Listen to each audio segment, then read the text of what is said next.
So here is how to share location on iPhone.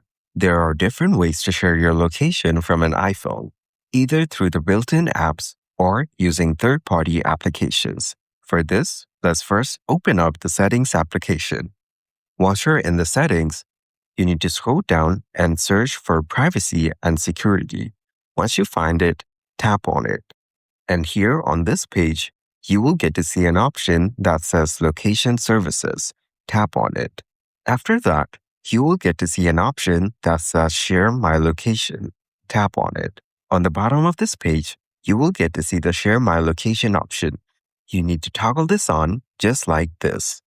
Now, you will be easily able to share your location on different apps with friends and family and through the Find My application. And that's it. That is exactly how to share a location on an iPhone.